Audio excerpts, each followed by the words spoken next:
kubwa tu kutokana na ubora wa mpinzani ama namna ambavyo wapinzani wamekuja kwa msimu husika, ama pengine namna ambavyo timu yenu haiko sawasawa katika msimu husika. Kwa mimi ninachoamini tumehukumiwa kutokana na ubora, na ukitaka kuthibitisha hilo ni kwamba timu tayari imeshaongoza magoli mawili, lakini tumeshindwa kuzuia kwa dakika 45 tu tuondoke na ushindi wetu wa kwanza. Kwa hiyo ukiangalia tu hapo unaona ni shida kubwa zaidi ya kiufundi kuliko ya kiutawala ambayo tunalazimisha ionekane kwamba kuna shida ya kiutawala. Yote kwa yote ni kwamba mimi ninachoamini ni kwamba tumepoteza nafasi yetu msimu huu ya kwenda hatua inayofuata kwa sababu ya kuzidiwa na wapinzani wetu, kwa sababu za mpira wa miguu. Haya ni mapito ambayo kila timu inayapitia ili kujipanga kuelekea msimu unaokuja. Ahmed, mara baada ya kuongoza goli 2-0, ulikuwa na imani Simba itapata ushindi leo?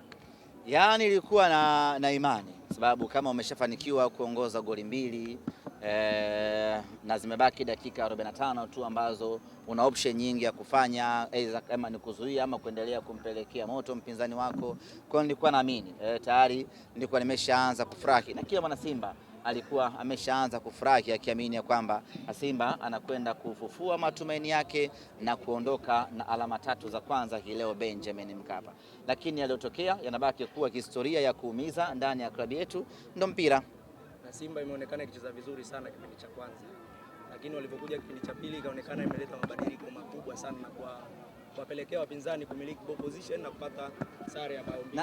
Nadhani mabadiliko yaliyotokea kwa Yusuf Kagoma baada ya kuumia pamoja na Wilson Nangu kwa namna moja ama nyingine yalidhoofisha timu yetu. Kila mmoja nafahamu upambanaji wa Kagoma hasa kwenye eneo la kiungo, lakini vile vile upambanaji wa Wilson Nangu hasa kwenye eneo la backline. Kwa hiyo kuumia kwao kukapelekea mipango mingi ya kiufundi kubadilika, na kama haitoshi wapinzani wakaweza kunufaika na advantage hiyo.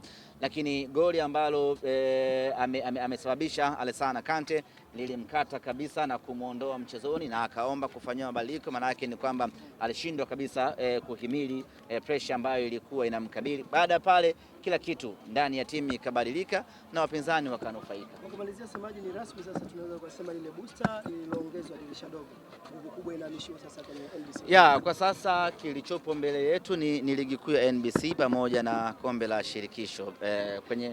Kwenye michuano ya kimataifa sidhani kama tuna nafasi tena. Ukiangalia mpinzani wetu anayeongoza kundi ana alama 8, ambapo tayari huyo sisi kwetu amesha qualify kwa sababu sisi hatuwezi kufikisha alama 8. Hata tukishinda michezo miwili yote tunabaki na alama 7. Kwa hiyo tayari wa kwanza kwenye hili kundi ameshapatikana. Lakini mchezo unaofuata Esperance akishinda na yeye tayari amesha qualify. Kwa hiyo kwa lugha nyepesi tu ambayo unaweza usipende ni kwamba sisi msimu wetu kwenye michuano ya kimataifa rasmi umetamatika hapa, na kinachobaki ni kupambana, aidha tusimalize kinyonge, tusimalize kidhalili, tupate walau pointi kadhaa katika michezo miwili ambayo imebaki, lakini nguvu kubwa kabisa tuielekeze kwenye ligi kuu ya NBC. Na rai yangu kwa mashabiki wa Simba, huu sio muda wa kuanza kutukanana, sio muda wa kuanza kufarakana wala kuvurugana. Huu ni muda sahihi kabisa wa sisi kutulia na kujipanga kuangalia ligi kuu ya NBC tunaingiaje na tunakwenda kupata matokeo mazuri katika ligi hiyo. Asanteni bwana.